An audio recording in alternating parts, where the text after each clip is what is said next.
The following podcast is a presentation of Project Entertainment Network. Bizzong. Bizzong. Bizzong. Bizzong. Bizzong. Bizzong. Bizzong. Bizzong. Bizzong. Bizzong. Bizzong.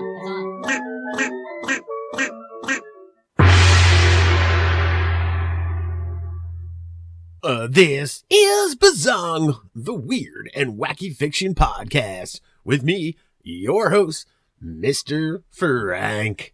What's going on, Zongers? Not only are we the weird and wacky fiction podcast, but lately it seems like we're the extreme horror podcast. Been reading a lot of extreme horror lately. I've been spotlighting a lot of extreme horror writers lately, and this week ain't no different. And I think that's because, at least to me, and maybe you feel this too, Zongers, there seems to be this renaissance going on with like extreme horror and splatterpunk. It's really popular right now, and it's being driven by a lot of things. And there's a new player in the game now that's just going to amplify that signal even more, and that is Godless.com. That just launched last week. I think the 14th of March. It was the official launch day. Godless.com. It's a great many things. It's a platform where you can buy horror books that fall out of the umbrella of Amazon. Like, you know, they're of an extreme nature, and often with big companies like Amazon, you know, they're always in danger of getting deplatformed from Amazon because of content. And, you know, whether that's right or wrong, who knows, but it's frustrating a lot for especially extreme horror writers. So here comes Godless.com. It's run by Mr. Drew Stepek, a horror writer himself, of an extreme nature, but he's launched this great thing. And it's not just a distribution platform, although that's one of the things it is. It's like a horror central for people who are into this stuff, and it's a social media influencer type of thing, and it's just a great central location for people who are into this type of horror fiction. And it's not even just books. There's audio books. There's talk of rolling in movies or video features.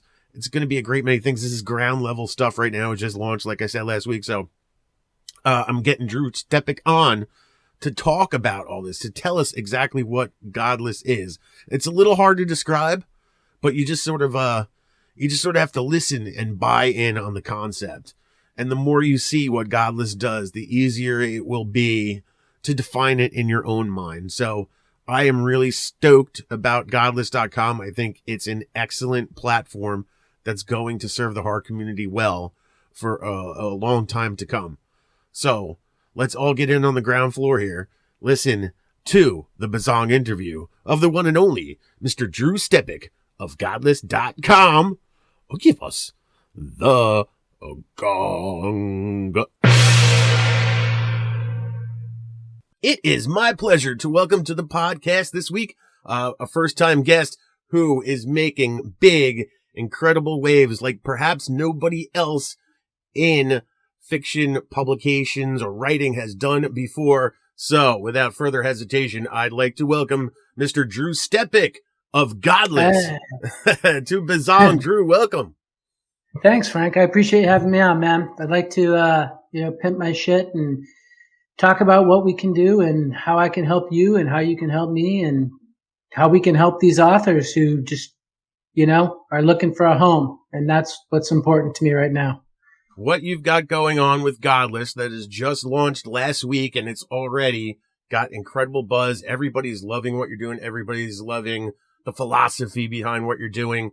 So, like, real quick, just tell everybody essentially what Godless.com is. Okay.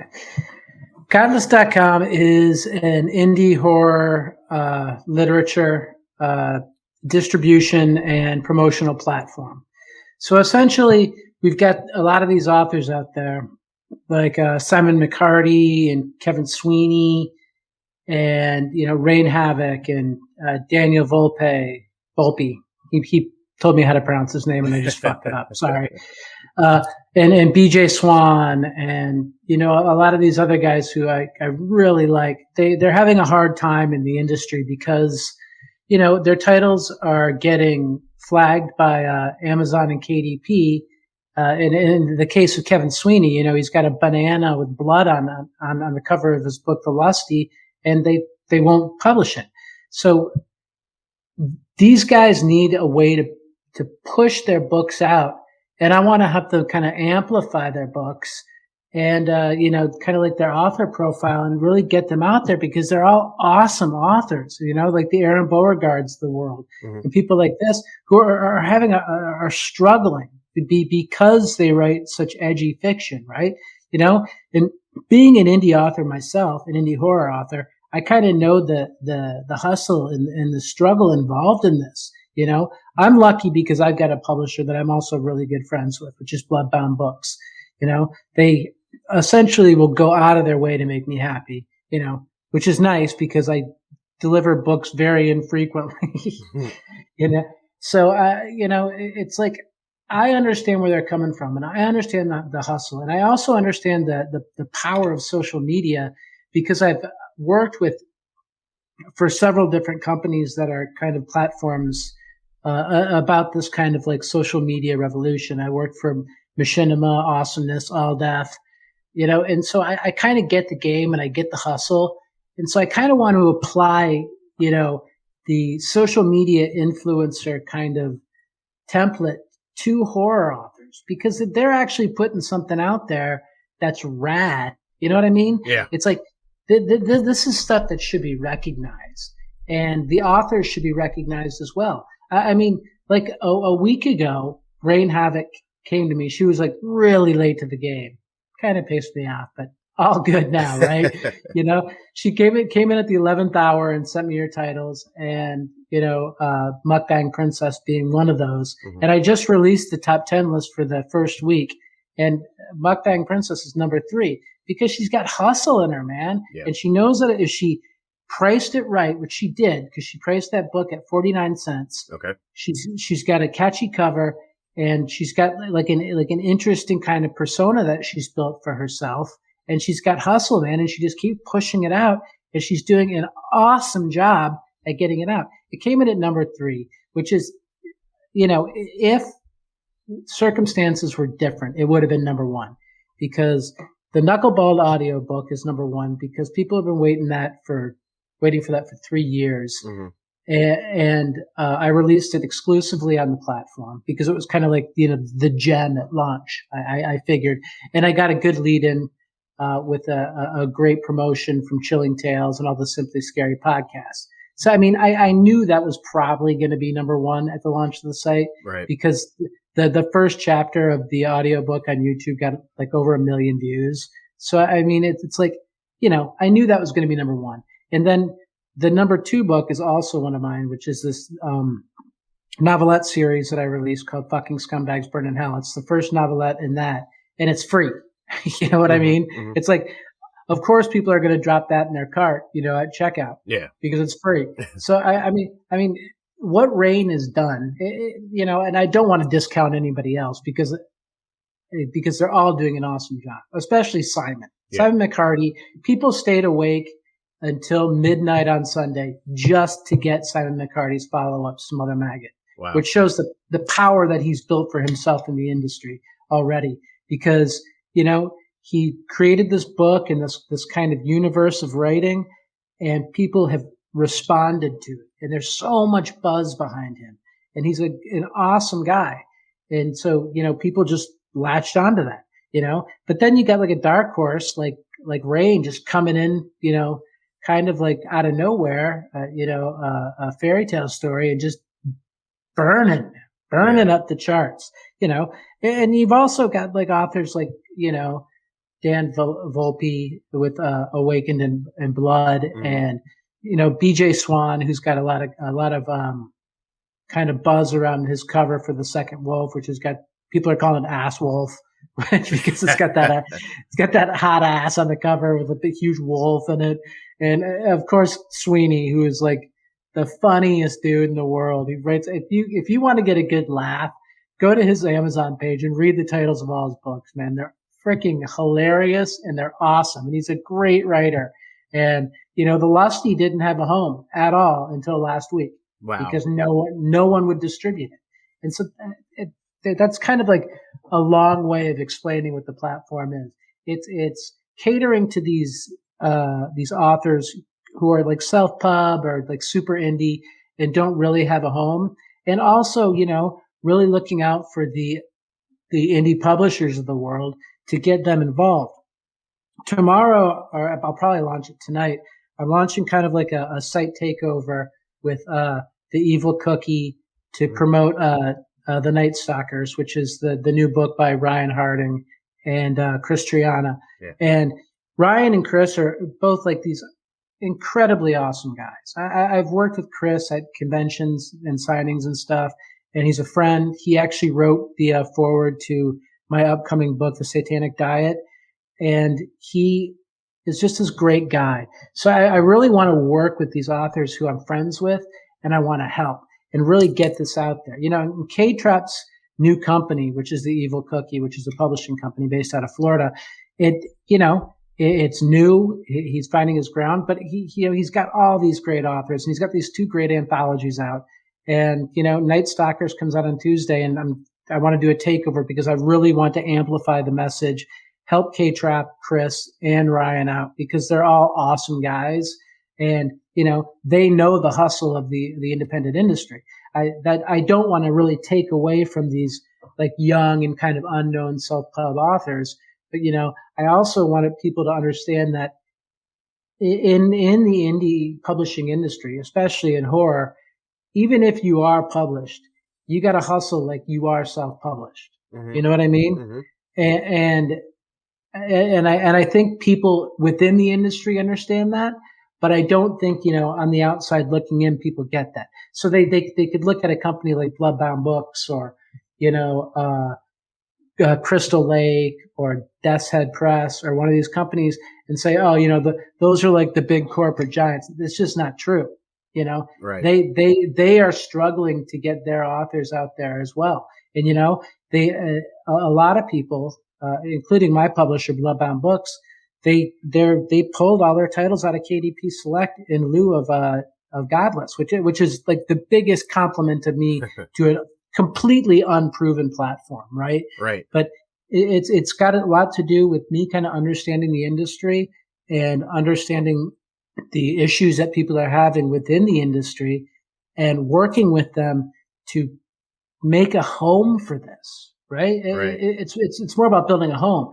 If you want to hear the backstory of like why and how I kind of came up with this, it's kind of important because it fills out like why this happened, But I don't know if you want me to go off. I get diarrhea of the mouth sometimes. So. No, it's fine. And I definitely do want to know, the backstory, how this all led up to it. I know a little bit from hearing you speak before, but, not necessarily everybody knows that. But I do want to say, like, when I first heard you talking about, Godless about a month or so ago, it's such a radical idea, but, my initial thing was, I didn't quite get it, sort of like what you were talking about. Like, it sounded good because I guess immediately you're thinking this platform and, you're not trying to be a publisher but I guess you're trying to just be an alternate platform to Amazon, a distribution platform is what you're looking for without, like you said, the hassles that sometimes go along, with trying to distribute your work on Amazon, because you're not just, like you said, working with independent authors. You're also trying to work with indie publishers as well. Like you said, you got Weird Punk Books, you got Bloodbound. Like you said, I think you brought up Crystal Lake. There's a lot of people you're trying to work with and get on the program with Godless. Like you're trying to give everybody. Is it like the push just to be an alternate to Amazon? Like you said, you have to give up your KDP, which is kind of like the only way you can make money on Amazon selling books. So it is true. It's huge to give that up and hand their work over to you to distribute too. Is that kind of the idea of what you're trying to just be an alternate to Amazon? Kinda. I don't want to say that because that would be me kind of amplifying the importance of what this is. Okay. You know, and I don't want people to think that that's my mission is to make an Amazon strictly for horror. You know, this isn't like the Shutter of books. Okay. I think that the best way to kind of describe it would be, do you know what a multi-channel network is, an MCN? If you describe it, I might. Yeah, I mean, it's like a Machinima, RIP, or Awesomeness TV, Okay. or like one of these networks that kind of started booming in the early to mid 2010s. Yeah. What they were essentially was a company would come and they would reach out to all these different YouTube people, YouTube influencers, and say, come on our network, we'll promote you, we'll get you brand deals, etc., and we'll take over your AdSense account on YouTube, and we'll take a share of that, blah blah blah blah blah. For the most part, it's a total scam, right? It's just a way to make money off the backs of young kids. Yeah. So I kind of wanted to apply the principles of that, the good parts about it, the brand deals and the social amplification and the support on the back end, and obviously the distribution through my platform, and give these authors a way to kind of broaden their voices. But I don't want to take money from them. I feel guilty, to be honest with you, taking 10%, which is my take on the platform. But, I got to be honest with myself and not be a saint all the time. It's like, this is a ton of work for one person, right? Yeah. And I can't believe I actually got it done in 2.5 months from conception to complete build and launch. So I want to apply that principle of kind of bringing all these horror authors and horror publishers and everyone together to support each other. And support each other through social media, support each other through the distribution channel, and support each other. So we kind of like erase this competitive mindset. And it kind of came from a lot of these young authors out there who are kind of doing something similar to this on their own. They were just like cross promoting each other. It was, Aaron Beauregard and Nick Gray and Daniel Volpe, and Rain's now kind of like a member of this posse, and BJ and Sweeners is in there, mm-hmm. and they kind of all came together and started doing this thing, and it was starting to get traction because people were really clinging on to books like Billy Sulphur by Daniel Volpe and Mother Maggot by Simon, yeah. and it was like that kind of added to this. Actually could be something. But like before I really got involved with these young authors, I already had the idea that I wanted to do this. And I just wanted kind of to see if I could do it, right? Mm-hmm. So backing up for a second, I walk a lot. Like I'm a compulsive walker. Like I walk like a half marathon every morning. And I figured that since I was doing that, I would be out in the morning for like over 3 hours, and then I'd go out the afternoon for like another hour and a half. So I could try and get like 20 miles a day. And I decided that since I'm an author, I would start freaking writing, dude, because, no one's heard anything from me since Knuckleball, which came out in 2018. Mm-hmm. Right.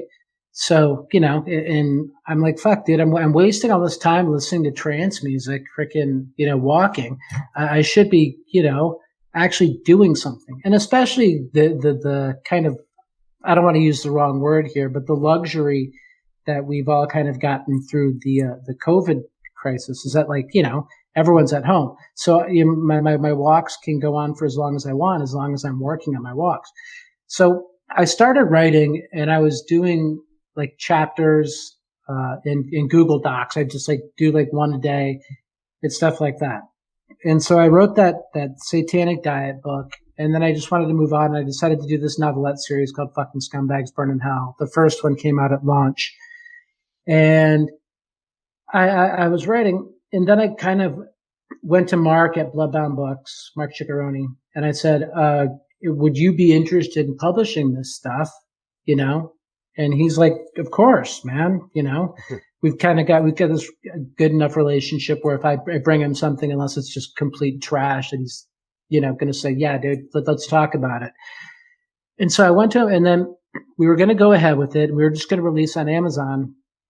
And I'm like, I want to release these for 25 cents a piece, dude. Okay. And the title of the series is fucking Scumbags Burn in Hell. He's like, they're not going to go on it. They're not going to go on Amazon.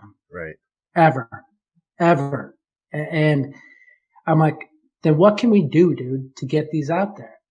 And he's like, well, we can kind of pair them with a bunch of other short stories that are similar and about Satanism and things like that, or we can do something else. And he goes, I can just release them directly on the Bloodbound Books website. And I'm kind of like, that's a good idea. And then I thought about that further, and I'm kind of like, let's take this further. Last year, I launched Godless.com as strictly like a clothing line.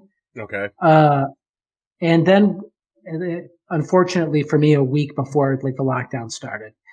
So the problem being as it went on, and the clothesline did really well. So I was stoked about it, but I didn't feel that it was like really in good taste for me to be pushing expensive clothing that was perceived as satanic on people during a real time of crisis in the world, when people were actually, kind of clinging on to faith. We didn't know where this was going to all end up. We didn't know where we'd be today. Yeah. So I started to feel really guilty about that. And I felt bad about asking people for money for clothes with the fucking pentagram on the front called Godless, right? So I kind of laid off a little bit. And then Mark and I kind of came at this crossroads with fucking Scumbags. And I'm like, Mark, how about I just launch a platform specifically for independent authors and publishers and laser focused on horror and bizarro and shit that people aren't going to find anywhere else. And launch this as a direct digital only service, but publishers and authors can also link out to their titles on Amazon to buy them there if they are on KDP Select, or if they want to, pimp their, paperbacks and hardcovers. And he said, that's a good idea. I think originally he was kind of like, you're out of your fucking mind, because that's like a shitload of work that I don't know that you want to take on, because I also own like a marketing agency where I work with like several of these, bigger YouTube influencers where, that takes up a lot of my time. Mm-hmm. So I decided that I was going to do it. And Mark and Joe Spagnola at Bloodbound were extremely helpful to me, and a lot of other people have been extremely helpful as well. Like a lot of these self-pub authors that I've mentioned several times already, K-Trap Jones, Chris Triana, Jared Barbie over at Death's Head, Joe over at Crystal Lake. These guys have been super helpful, and they believe in the platform, mm-hmm. because, they kind of want and need something like this. And I was glad to help them in any way I can. And I'm going to help them in any way I can. It's like, that's what this is all about. This is about me pushing out the message and, continuing to grow this audience that'll grow naturally. I mean, I don't think anyone's real deterred that this isn't some huge blockbuster out of the gate, right? I think that they understand that you have to really make consumers and other people on social media understand what this is before you can ask them for money. Yeah. You know what I mean? Yeah. So, but I mean, they've all clung on to it because they believe in what it is, because they kind of see what it can be. And I just appreciate the hell out of that. And just like I said, the fact that Bloodbound pulled their books out of KDP is just absolutely gigantic. And it's a huge compliment to me. And it's also, it speaks to how good of a friendship I have with those guys, that they would do something like that. Because you're right. A lot of these authors, and I can name several right now, that, their income relies solely on page views from KDP Select. Mm-hmm. And, and I understand why a lot of authors who are kind of involved in that kind of, that hustle wouldn't want to be on the platform. Right. There's several people. It's a tricky thing. Yeah. And it's hard to explain that, wide and open and free isn't necessarily, especially to them, a great thing. Right. And, and speaking to that, it's like when I actually launched last Sunday, kind of late, of course I got like troubleshooting emails immediately. And a lot of that had to do with the fact that people are so locked into these like DRM and closed source like ecosystems for reading and music and audiobooks and shit that they can't open these files on their devices. I was shocked. Think about it in like, let's say 2006. If someone sent you an MP3, would you have a problem listening to it? No. Yeah. Right. And it's just like this learning curve. And I'm just, all this week, I've been kind of trying to figure ways around these troubleshooting, kind of problems and trying to rebuild the platform and as it evolves like daily. Yeah. And, I figured out better delivery methods, and things like that, and a lot of that's calmed down, thankfully. But man, it's like we've devolved, because people are, locked in. And I think that kind of teaching people about the openness of Godless and the freedom involved with it is going to be, and strangely enough, an uphill battle, man. I think it feels like you've sort of showed up at the exact right time. There's this like great conjunction of the aligning of all the horror planets and everything going on that you're hitting this at the exact right time. Because like you said, like Simon McCarty and Mother Maggot, that came on my radar because a reader that I value his opinion actually said it was the grossest book he ever read and he couldn't even finish it. And so that to me was like, okay, let me go see what this is. And I went to buy it and it wasn't there. And it turned out it was like, I just took it down from Amazon. But it'll be back up on, what the hell's that other one that he put it up on? I can't even remember the name. The platform's so old. It's escaping me now, but he tried to put it up on that platform, which was probably a little more open. And I think within a few days it was off of there too. And I was like, man, the fact that it kept getting kicked off, platforms made me want to read it that much more. And seeing, despite the fact that it wasn't readily available, people were starting to talk about this book. And he finally got it released as a paperback, and I scooped that up immediately before they had a chance to deplatform that. But yeah, that crazy buzz he got going just from getting deplatformed constantly. Like, what could this book possibly? How bad could it be that nobody wants to even, distribute this thing? That's crazy, and it's such a fun, splattery, disgusting book. I think it's a great book, but he hit at the right time. And now you've got, Godless coming out and it's, the perfect place for books like that. And you have, that's the thing I didn't get at first. I thought everything was, supposed to be exclusive, for you, with Godless and not, be part of Amazon or whatever it was. But, obviously now that the site's up and launching is starting to run and I'm getting to see like the bigger picture of what you're doing. And now just talking to you, like, saying like you're trying to, be like a social influencer more than, a distributor. That makes all the more sense in the world. If you sit there and browse around godless.com, it's not just selling books. You're selling books, you're selling audiobooks, you're spotlighting creators, you're spotlighting people who do like editing and cover work services.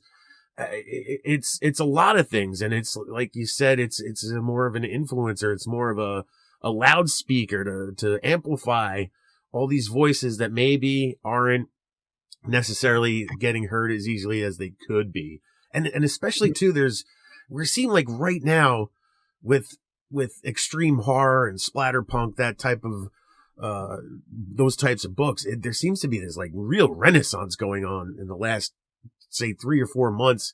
I feel like everybody has really got their attention hyper focused on this for whatever reason. Some of it's the splatter westerns that Deadeye or Death's Head Press is putting out. Some of it's that buzz that books like Mother Maggot and Billy Silver are getting. It just seems like there's just all of these great things happening right at the same time around all this extreme horror. Is it just happenstance that you're coming around this, or were you feeding off of that too and decided I this is the time I got to do what I'm going to do with Godless? Yeah, I mean, this isn't an opportunist venture for me at all. Not that you're implying that, no. But being someone who comes from splatter, I kind of recognize now, like after I decided to do this, it is happenstance, right? It's like if I knew there was going to be a splatter renaissance right now, or like an extreme horror renaissance, I definitely kind of would have got this moving earlier. I've owned Godless.com for 21 years, dude, and I haven't really done shit with it. So it's like around December of this year, I'm like, I could use this to be an actual home for my horror family. And it's such a good domain name that it could automatically drive name recognition. Yeah. So, in a couple months from now, I expect people to know what Godless.com is just by saying it, right? Right. There'll be no like having to explain what this is, like we're kind of doing right now. Yeah. Because they'll just be like, I know what this is, and I did want to make it more about the creators and amplifying them and giving these people who offer these services to indie publishing, especially horror indie publishing, a way to kind of to push themselves out there, right? Mm-hmm. Because if you design book covers, and I to be honest with you, Frank, I can't believe more people haven't latched onto the services section because it's free and you can get in front of every indie horror author and every indie horror publisher.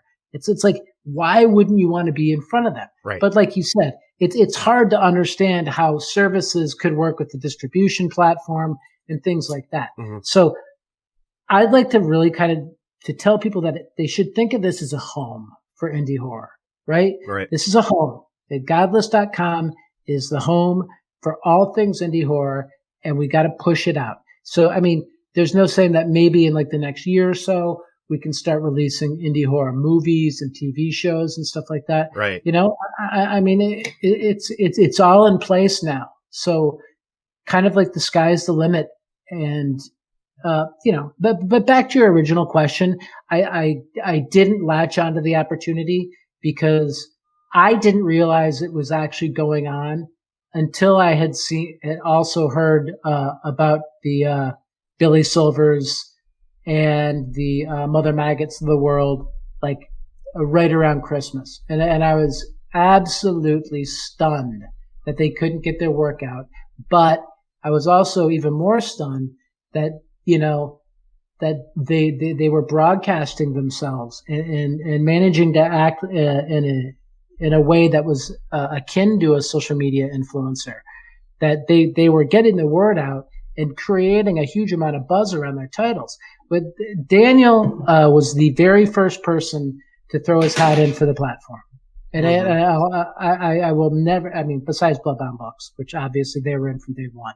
But Daniel was the first indie horror author to take a chance on me and say, I want to be involved in this.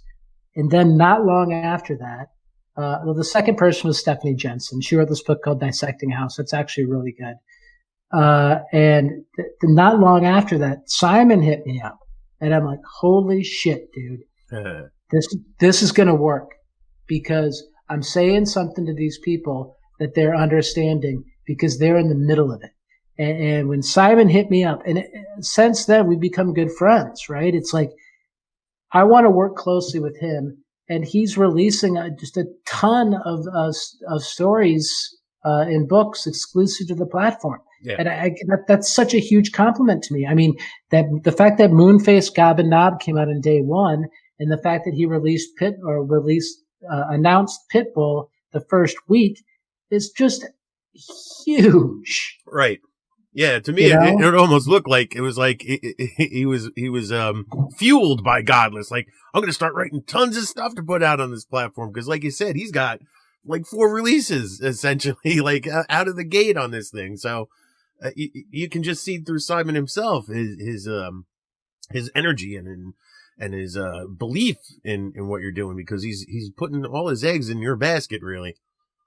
Yeah, and trust me, I have to tell him constantly that I just appreciate it more than anything in the world, because of the fact that, when he did hit me up, it was like, man, this is exactly why I'm thinking about building this, and this is why I want to build this, and it was pretty much those two guys. I was obviously also after the Aaron Beauregards of the world and other people who are, making a big name for themselves through, their work, through social media. And I'm glad that they're on board. And I don't want anyone to think that this is some kind of elitist platform that I'm only going to take on these people who have big names. Dude, I want everyone and everything. As long as it's not fucking racist, dude, I want it. Mm-hmm. And I want to promote you. And I want to give you the kind of love that I've given to, the Simon McCartys and the Rain Havocs and the Daniel Volpes and, these people who came on early, and kind of took a leap of faith here. I want to give that to everyone. Like if you write short stories, you're like, yeah, dude, I'm never going to release this. Why? Mm-hmm. You have a platform now where you can release it, and nothing's too hard, and no one's going to laugh at your ass, and we're going to do everything we can to make sure you get noticed. And another thing about this platform that a lot of people aren't really thinking about, and I don't want them to think about it, but the fact that I've got, several of these big indie publishers participating in it, and they're going to go to the site to see their work on there, mm-hmm. and they're going to go on the site to see their promotion on there. So if you're like someone like Rain Havoc, who's just selling shitloads of Mukbang Princess, they're going to notice that, man, because there's a bestseller wall. Right. It's like, it's like, I've never heard of this person. Well, you have now, man. And they're making a big stink. I don't think anyone's surprised that the Knuckleballed audiobook is number one. I mean, I'm kind of not, and I'm not saying that to be arrogant, mm-hmm. but I put a lot of money behind that, and I got a lot of promotion behind that, and people have been waiting for it for a long ass time. And I use the kind of drug dealer model with that is I released the entire first Knuckle Supper book free on YouTube, and Craig from Chilling Tales from Dark Nights, God bless him, he's an awesome guy, kind of said, I knew you were in this for the long game when we were discussing making Knuckleball with Jason Hill. And he goes, it's this crack model where, I'll give you the first one for free, but don't expect me to keep giving my IP away for free, right? Yeah. Like this Knuckle Supper and the Knuckler series is by far my biggest IP and the biggest thing that I own and the biggest thing that I'm going to sell and the biggest thing that's going to sell for me as far as movie rights. So, I mean, it's like the fact that I wanted to do that and I wanted to give it away for free. It kind of speaks to maybe back then I was thinking about something that I could do something like Godless. But, I wasn't really thinking about it back then because, you don't really think of building your own distribution platform and you can't compete with someone like Amazon. But if you're laser focused and you kind of change up the kind of thought process behind it and make it about the creators and make it about their messaging and make it about making them, social media presences that people respond to and latch onto. Then you've got a recipe there that's something different from what anyone else is doing. And I do think Godless is different from anything else that anyone's doing. Without a doubt. And some of those, like pricing points that, like you just brought up the giving away the book for free. That's an interesting thing because that type of thing, like years ago when digital books were just becoming really in vogue, that used to almost be a business model on Amazon. You give your first book away for free. There'd be 1 billion people that grab it. And then within a week or two, you'd start to see sales on all your other subsequent books. That was like how people sort of got famous, or 10 years or plus ago. But nowadays, free on Amazon is almost like devaluing your work. I think people, readers generally sort of look down upon that, and they'll pick it up, but they don't think much about it. There's no investment in them. They spent zero money on it. So it gets sort of looked down upon. But I could see that, like you said, you're reframing and restructuring and having people think differently. So a free book on Godless actually makes more sense than it would to do it on Amazon. I think that's sort of brilliant. And even, I know you're pretty dedicated to some of these price points, like the 25-cent book, or like you said, Rain's book for 49 cents. What is it that you believe? Because I saw you put out a submission call for some of these books, and you're looking for 10, 20, 30,000 word things, but your intention is to sell them for a quarter. So what is it, selling something for just 25 cents that you're asking somebody to put a decent amount of work into a book for? So what do you believe is ultimately the payoff for that price point for somebody to want to work with Godless like that? Mm-hmm. So yeah, I just announced that yesterday, and I'm actually going to announce it on the site probably tomorrow. I got to work on this other promotion. But the thought process behind it was, I originally was going to do fucking Scumbags all on my own, and release them for 25 cents a piece. And I wanted to do them serialized monthly, so they were like EC Comics or like Twilight Zone or something serialized that people would come back for them, right? And so I set the price point at 25 cents. And like I said, that's kind of the genesis of the Godless site to begin with, because Mark said there's no way Amazon, you can't do that. Right. So I kind of thought about it the other day. I talked with Bloodbound Books about it, and I'm like, I want to open this series up and really make it a true serialized anthology where we can showcase different horror authors and actually let them kind of spread their wings, right? I mean, sure, they got to play in my universe, which is, if you've read the first story, or I posted on Splatter Club, all three of them are up there. So, I mean, you should, people should give them a read and see if they even want to play in this universe, because it's a bait and switch storyline. It's serialized, and they're, like you said, like 10 to 20K words. I think that the incentive for these young authors to do it is to be involved in something that hypothetically could become a bigger IP on its own. And I'm not saying that, I'm Mr. Hollywood or anything like that, but, I am connected in the industry. And hypothetically, we could turn this into something big. On the other side of that, it gives self-published authors a way to become published authors, even if it's only for one release. And then in the anthology that comes out at the end, which are the Call Me Hoop books based on the fucking Scumbags Burn in Hell stories, we're gonna push that out as a full published book. I mean, I know it's asking a lot, and I know that the barrier of entry on this is huge. But I think that if people think about in the bigger picture of this, because this is only one of the kind of things like this that I'm gonna do. There's several other things.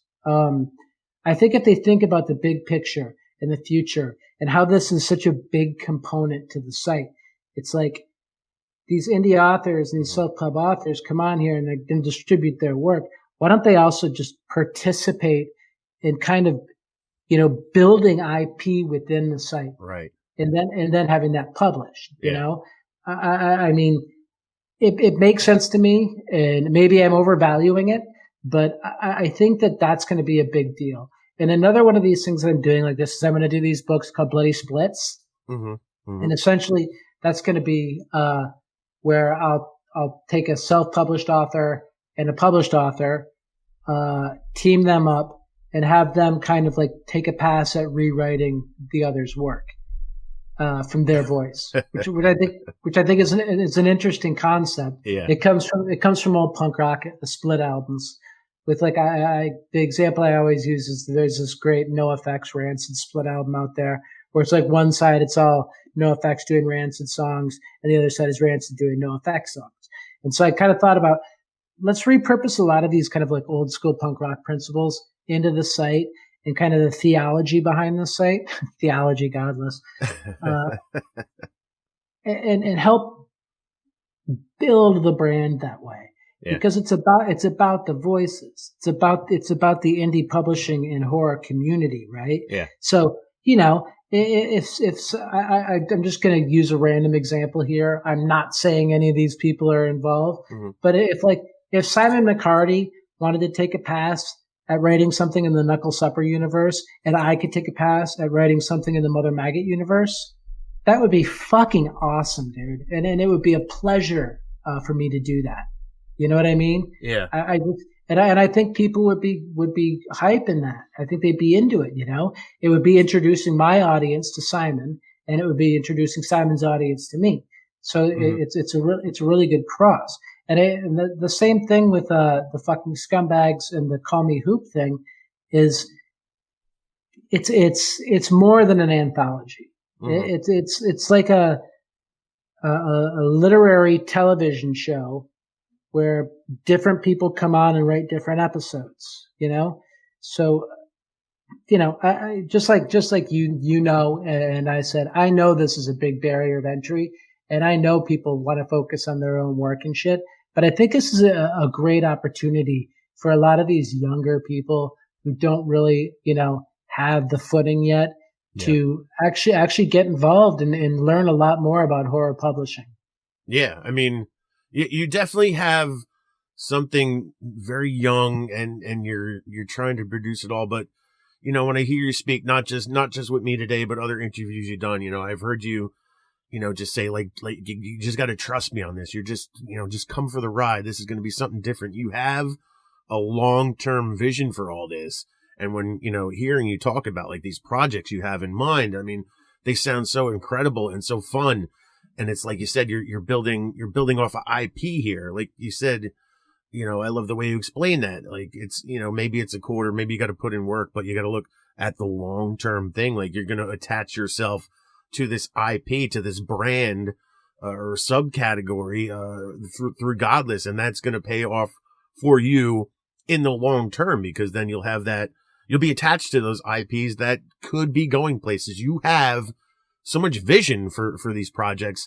And when I listen to you talk about Godless and all the things you have going on, like I just believe in you because there's conviction in your voice, and you have definite directions in mind, even though like there maybe so long term you can't quite, get everything into the frame right now, but you can definitely hear that where you want to take these things. And that's really, really exciting. And I think that makes it really easy for people to get excited and believe in where you're trying to take Godless. Yeah, I appreciate that, Frank. I'm glad that I'm sure you kind of understood my vision. I mean, since I only announced this fucking scumbag thing yesterday, it's like, I think that as this unfolds, it'll be a lot clearer for people to understand what it is. Like, right? It's like, Shudder's got like these original shows, like they do, the Creep Show and stuff like that. It's like, you have to kind of think about that in the sense of literature. And that's what Godless is. We're doing exclusive, and we are building IP within the horror community that everyone can participate in. And I want authors to come to me with IP ideas and how we can build them and how we can use them to help other people in the community. You know what I mean? This fucking scumbag thing is only just the first thing out of the gate. Right. And like you said, making half at 25 cents, that fucking sucks, right? You know what I mean? Or actually, the authors that actually write the fucking scumbags, they'll get the full 25 cents. It's for me, it's not about making money on those.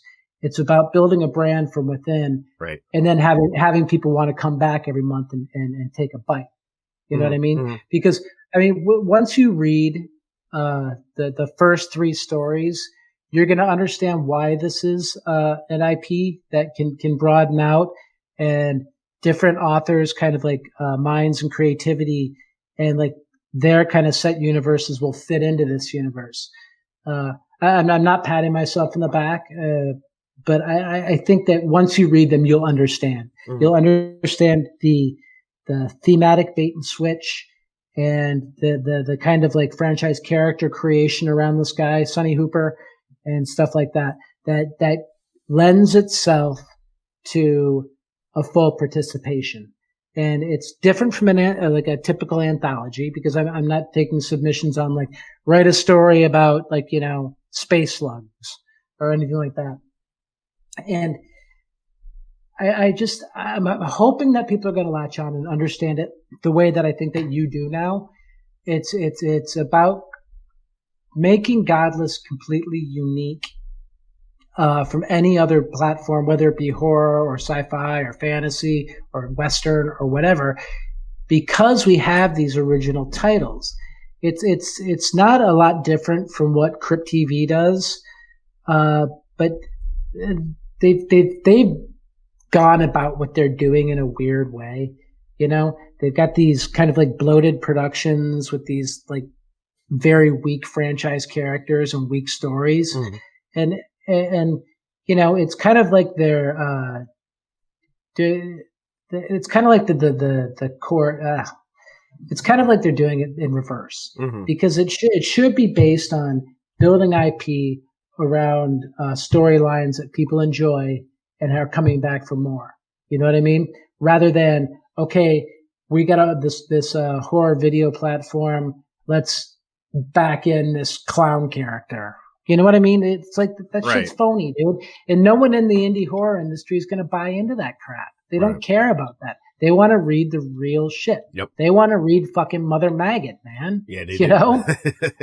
They definitely do. And it that all that buzz going around on books like that now, I mean, it just shows. Now on that note, I love the fact that you want to take these books on and sort of, just throw your thumbs up at those who would look to deplatform them or not sell them, have a problem with content wise. And you said basically you have zero problem with content, minus some like, any kind of racist, anything really crazy or hateful. But otherwise you're open to it. So really, how extreme can people go? Can they really get crazy? And another question I have is, as you build this thing, I think inevitably, welcoming content like that, I would guess that eventually you'll come up against some blowback on something you may have on the platform. How would you plan on addressing that? I think that we have to go forward and of course be pretty careful. I absolutely don't want to put anything racist or hateful on the site, mm-hmm. And I'm going to do my best to monitor that. I'm also not a huge fan of obligatory fucking rape and beating scenes. Mm-hmm. But, if the author has a vision with that and it's a part of the story and it pushes the story forward. I don't know if you've read Knuckle Supper. A 13-year-old prostitute gets raped, but it's off screen, right? Mm-hmm. So, and she gives herself an abortion with a soda bottle and a cinder block. Mm-hmm. So, I mean, it's like that's pretty nasty shit, right? Yeah. But I try and not put it on screen, but that doesn't mean I don't respect authors who do. And I don't think everyone does it just to do it, to be like offensive. And I think that we have to think of the platform as something that isn't about us peddling smut. It's more about us peddling vision, uniqueness, and moving the extreme and indie horror world forward. Mm-hmm. Because you can honestly say whatever the fuck you want about Simon and Mother Maggot. Mm-hmm. There is no doubt that guy's a good fucking writer. Yeah. You know what I mean? He's very creative. So I mean that's kind of the point, right? Yeah. It's like, and I don't want to like say he's better than anybody else, or mm-hmm. if you send me something and I think it's a piece of shit, I'm not going to put it on the platform. Of course I'm going to put it on the platform, man. I want to give you every opportunity that everyone else is getting. And I just think that for me, there isn't a lot of limit. And, I know I'm bracing myself for some blowback because it's going to happen, especially since, the brand Godless is somewhat tied to Children of the Night because all my books are, which is a nonprofit to get, teen prostitutes and off the street and stop child exploitation and human trafficking. Yeah. There is a kind of underlying tie into that. And I would never want to have something on the site that,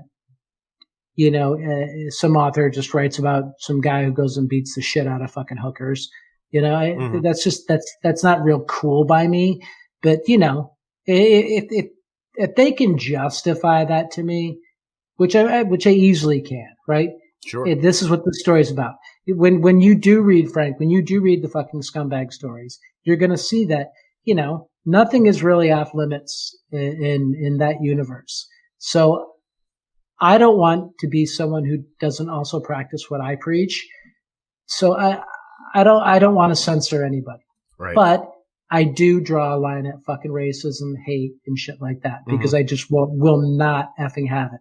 And the second scumbag story is about a racist cop, and it is told from a first-person POV, which all my stories are. So Yeah. You gotta be able to see how dumb someone is and how ignorant someone is. Right. And the best way to do that is by hearing it from them. Right.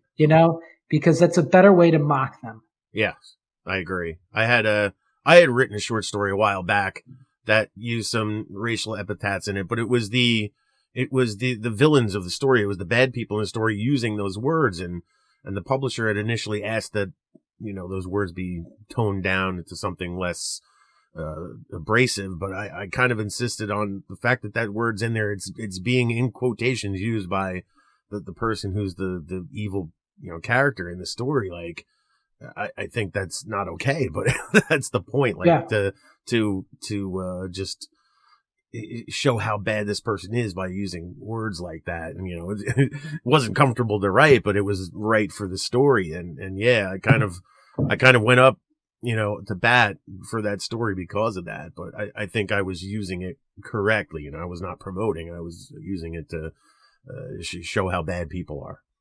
Yeah. And it, there's no doubt that when I write, I feel myself pulling back on shit like that.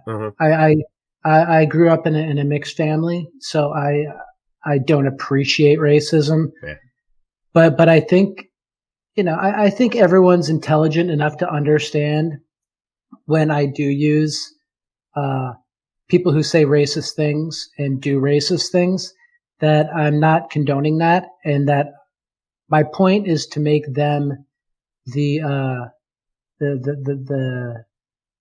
kind of not only the villains, but the ignorant laughingstocks of the stories. Yeah. And if people don't understand that, well, they can go fuck themselves, because, it's like, there has to be a more intelligent way to convey what's wrong with our society and why racism is wrong, rather than, simply protesting or, posting memes on Facebook. If you look into the eyes of a fucking racist and you see that hatred and you see where it's coming from and you see how frickin' toxic it is, you're more likely to really fight against it, condemn it, and hate that person, and hate that character, and hate what they stand for. That's why I do introduce a lot of characters like that. Yeah. Like I said, in the second Scumbags book, it's called Skid Row Slugger, and it's about a racist cop. And I do absolutely everything in my power to make sure that he is the biggest fucking scumbag in the world. And, it's of all the stories, Mark from Bloodbound edited these books. And they're actually, the first 3 are being released at Bloodbound Books. So if that's also an incentive to get people to freaking jump on board and try their hand at it, that's a pretty big fucking incentive. Yeah. He liked that story the best because he's really into mystery, and it has this really, kind of like mystery element to it, rather than the other ones are like really kind of splattery and grotesque and kind of really speak to the evils of the human race and the human mind. But this one, you know, I would say that if I had to say something about it, Skid Row Slugger is like, I suppose, kind of my tip of the hat to Clive Barker, who I absolutely fucking love. I wouldn't be a horror author today if it weren't for him. Yeah, he's definitely that for a great many writers, to be certain. Yeah. As far as getting on Godless, I'm sure people are listening to this and definitely intrigued. You know, what does it take for somebody to get their work onto the Godless platform? Okay. I'm hoping you're going to send me an email for these short stories you've been talking about immediately after this. You know, I've been thinking a lot of things over lately since you've introduced Godless, for sure. That's awesome, Frank. That's exactly, you're one of the people that I'd like to speak to. You know what I mean? That I hope I'm conveying my message clearly to. Yeah. All they really have to do is reach out to me send me an email to creators@godless.com and say, I'm interested. This is what I do. This is what I write. And, you know, send me your physical address and your PayPal email so I can put together an agreement between us where you get 90% of your sales and I take 10, and just leave all the promotion and shit to us, man. It's like, that's what it's all about. And I, you know what? Just like I said, I really struggle with taking a 10% cut of anyone else's work, but it's like the work that's gone into this I definitely bit into more than I could chew. I'll tell you what, knowing, and I don't even know all the work you put into it, but seeing what I see of what you're putting into it, 10% seems, it would almost feel criminal to let you have only 10% as on the other end. So yeah, I don't think you should feel guilty about that at all, because you definitely have this outstanding platform. Thanks, man. And you know, I want people to understand, and just like you had kind of pointed out earlier, I've kind of been really kind of trying to vocalize the fact that I'm not out to fuck anyone over, rip anyone off, steal your IP, steal your ideas, steal your books, any of that. I'm not interested in it. And not to be an arrogant prick, but I'm a pretty good fucking writer, dude. I've got my own ideas. You know what I mean? Yeah. As does every horror author. Mm-hmm. So I just want people to know that this is about community. This is about amplification, and this is about building a home for the indie horror community. And that's the bottom line. And sure, I do take 10% off it. I'm not being, you know, kind of like underhanded about that. Mm-hmm. But I think in the long run, the benefits that you're going to get out of that, you're going to, just ask, you know, the Simons and the Rains and the Daniels and the BJs and the Mark House of the world. And just, you know, if you're hesitant, reach out to one of those guys and say, how has your experience been with Drew? And they'll tell you. I'm laying out books for people for free. I'm doing covers for them for free. I'm you know, putting like gas in the fire through, you know, Facebook, promotions, stuff like that. And this is just the beginning, man. I mean, once this really starts to get up and running and people really are clinging on to it and coming into the community and supporting each other like I know they will, it's gonna explode. And then people are gonna understand what I'm doing and why this is important to me. And I said it the other day on Splatter Club. I said, I've owned Godless for 21 years. I haven't done shit with it. I decided to launch a platform and give the indie horror community a home because I love the horror community, and this is my love letter to the horror community. Mm-hmm. And I want people to understand that I understand the struggle. I'm not some opportunist coming in off the street who's like never read a horror book, you know, and watches Walking Dead and says, yeah, man, I'm going to take advantage of these fucking young authors because they're getting buzz on Facebook. No, dude, I want to turn you guys into noticeable and recognizable faces with IP that people talk about and remember and spread around social media and blow up and really cling on to and say, this is my favorite author. You know, yeah. It's less about, wow, did you read that new Stephen King book? And it's more about, hey, did you read that new Rain Havoc book? Yeah. You know what I mean? That's what it's about. It's about kind of spinning the perceptions and kind of like saying goodbye to the old guard and embracing what's new, what's coming, embracing the renaissance of extreme and splatterpunk horror. Yeah, you have that trajectory. I just, when Godless launched last weekend, I just kind of was looking at all the books, and I said to myself, you know what? Next year's Splatterpunk Awards is going to be riddled with all these. It's just going to be a whole bunch of Godless books because that's what that's you got the quality, and you got those. You got the right people in your corner and backing you early on, and it's what you need. So you've definitely surrounded yourself with all the right people. Your course, anytime I've listened to you, you just bleed with authenticity and heart. And I don't think anybody for a second would doubt that you're, trying to take anybody for a ride or take their money. I mean, you're just completely genuine. So, I see nothing but great things happening for Godless, in the both near and long term, future. So I gotta ask you, because, you mentioned you do put in work, and man, I can only imagine how much work actually goes into this. But as we all know, and you mentioned several times, you are your own writer too. It's gotta be, you can't be surprised by the balancing act, but do you see, can you hand it all? How much do you think Godless is going to be taking away from your writing time? Well, I think we kind of already answered that question because I opened up fucking scumbags to other authors. I was going to say, it already seems like you're passing the buck a little bit on some of the stuff. I'm going to write my two other stories for it, which are, one's called The Roach, and the other one's called why can't I remember? I'm having a brain fart. It's about it's called The Trap House. So I'm still going to write those, but I don't think with this kind of all this work on my back with Godless and really wanting to give every one of these authors and publishers the time they deserve and the coddling they deserve, that I think that they need to fully kind of embrace the platform and take it in, that I kind of have to put those off. So I won't, the fourth issue of Fucking Scumbags will not be written by me, but it will be coming out on June 15th. Mm-hmm.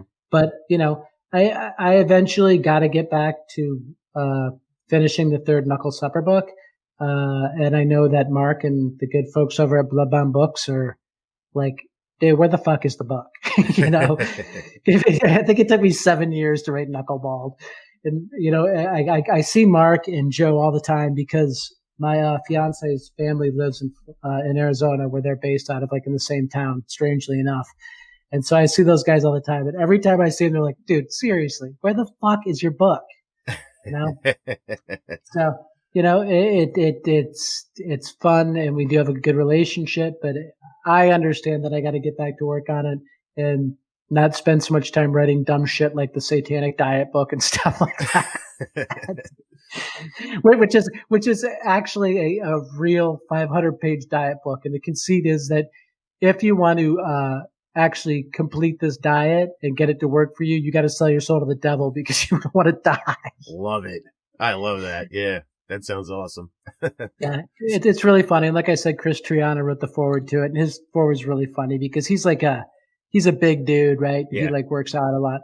So I had this relationship with him, and I kind of, proposed the idea to him that we kind of do this kind of back and forth banter, which we commonly do, like that, I'll fuck with him and he'll fuck with me. And I kind of wanted to put that conceit into the book, and it comes off as really funny.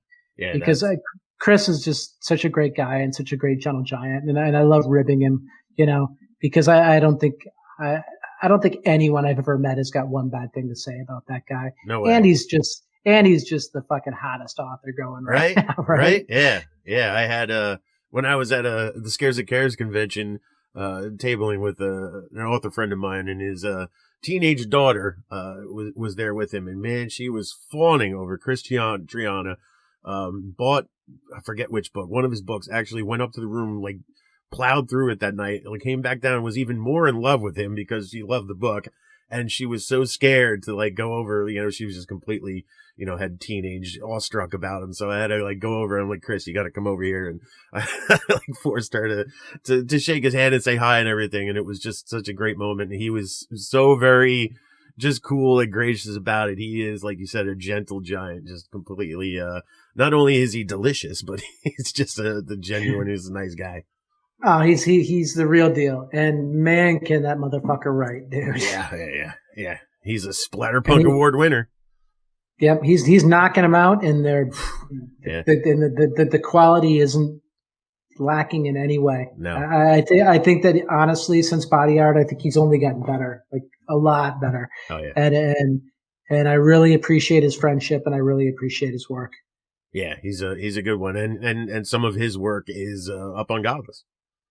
Yep, and note on Tuesday that it's not exclusive, but I will be selling directly The Night Stalkers, which is the first collab between Chris Triana and Ryan Harding, which I've heard is a great book, and I appreciate K-Trap Jones and the Evil Cookie Publishing for actually putting it on Godless.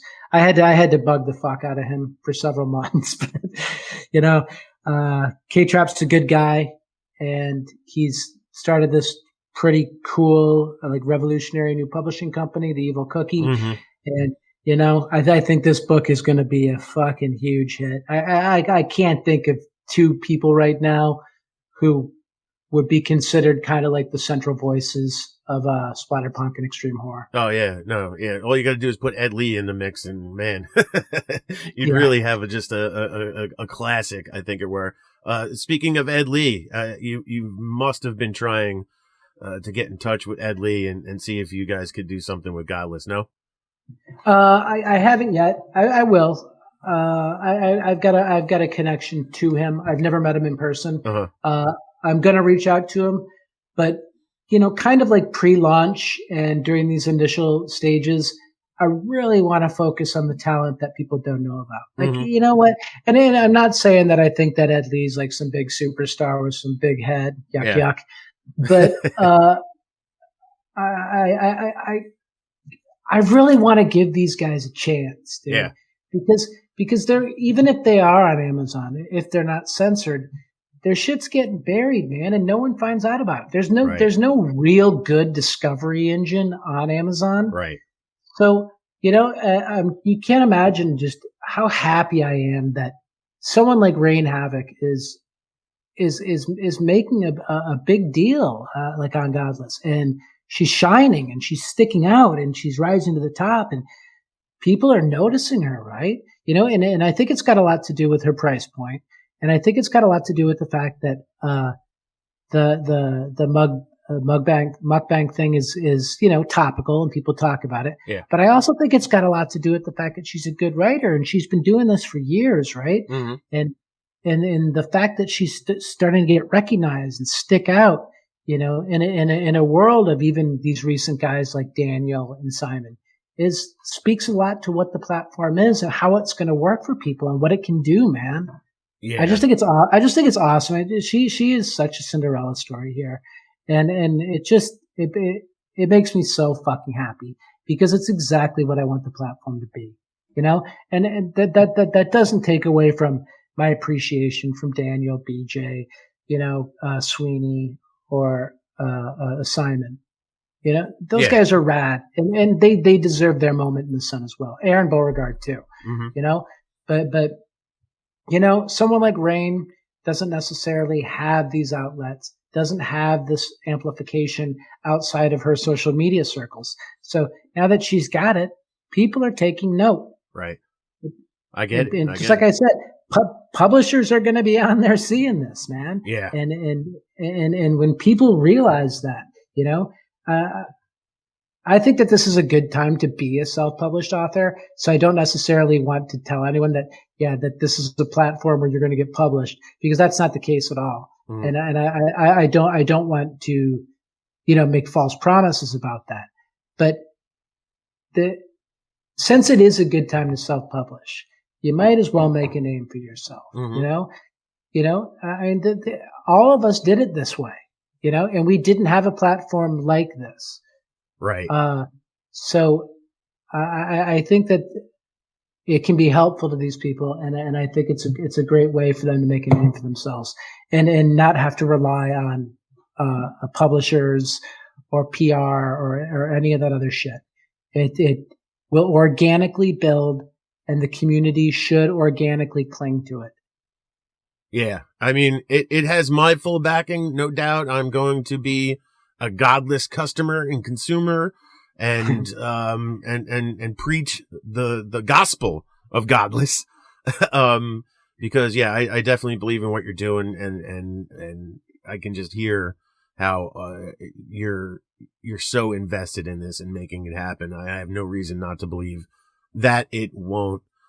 Drew Stepek, it has been a fantastic time. I've let this interview go far longer than I typically do, but I mean, we could probably go another hour or so, no doubt, talking about it. But we're going to cut it off here, and let people have the opportunity to go and check out Godless.com, see for themselves what's going on over there. Lots of books, audiobooks are going up, just tons of great things happening. And it's, there's a sense too I've gotten since, pandemic lockdown stuff, that people really want to give their money more directly to the authors. They don't want to go through Amazon and the Amazon's getting enough money as it is. And this is just another excellent way, to get more money directly to the creators, is through Godless.com.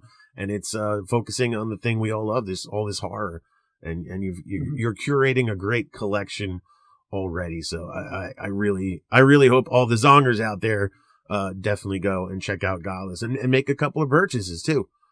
I'll give you some suggestions. Bizzong. So Drew Stepek, it has been wonderful to finally get to talk to you and get into all the Godless stuff. No doubt we will get you back on the show again as Godless grows and becomes the monster that I am sure it's going to be. Thanks, Frank. I appreciate your time and I appreciate your support, man. A lot. Drew Stepek and Godless.com. Zongers, if you're not excited by Godless.com, I think you might have to check your pulse. You may be dead. Seriously, though, I am very excited about Godless.com. I believe in what Drew Stepek is going to do with Godless.com. And I think if you get on board now, you're going to get in early for something really exciting that down the road, you'll kick yourself if you haven't gotten on board for it. It's really cool. I mean, just the books they're offering alone, and that assurance that they got your back is huge. And I buy books from them like that. We talked a lot about Simon McCarty. That dude's stuff is pretty freaking gross, intense, fun, cringy, that you definitely need to read some Simon McCarty too. All available there at Godless.com. Who knows, maybe some of my work will show up there in the near future as well. So that's all I've got for you this week, Zongers. It's been a supersized episode because we needed to cover a lot of ground learning about Godless.com. But fear not, Zongers. We will be back with another episode of the Weird and Wacky Fiction Podcast. And until then, you are free to go and listen to these other great Project Entertainment Network podcasts. The Necrocasticon, where we blend horror and heavy metal for your pleasure and ours. Featuring interviews with the stars of heavy metal, horror, and more. With host speculative fiction author and journalist Thomas R. Clarke, YouTube sensation Mr. Scott Reacts, foodie and metal historian, Smoking Walt Ball, the Spartan Warrior, Sergeant Fury, Dan Roberts. And our guy on the couch, Uncle Skip. 'Cause we all need a guy on the couch. Oh, and me, Charlotte, your virtual hostess. Available Mondays, wherever you find your fine-ass podcasts.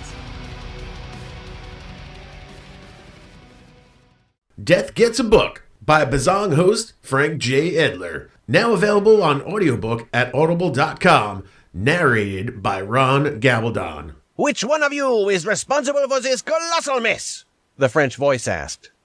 Vincent Death looked around for the source of the voice. He saw nothing. "I told you he was here," the Death from Salem said. You told us who's here? Vincent Death asked, still looking around. La Petite Mort, the Death from Salem said. Say who now? La Petite Mort. He's right there in front of you, the Death from Salem said, pointing at Vincent Death's feet. Oh, shit, Cowboy Death said. Vincent looked down. At his feet, he saw a Death action figure. Except it wasn't an action figure. It was a tiny fucking Death. That's Death Gets a Book, now available at audible.com, by Frank J. Edler and narrated by Ron Gabaldon. This has been a presentation of the Project Entertainment Network.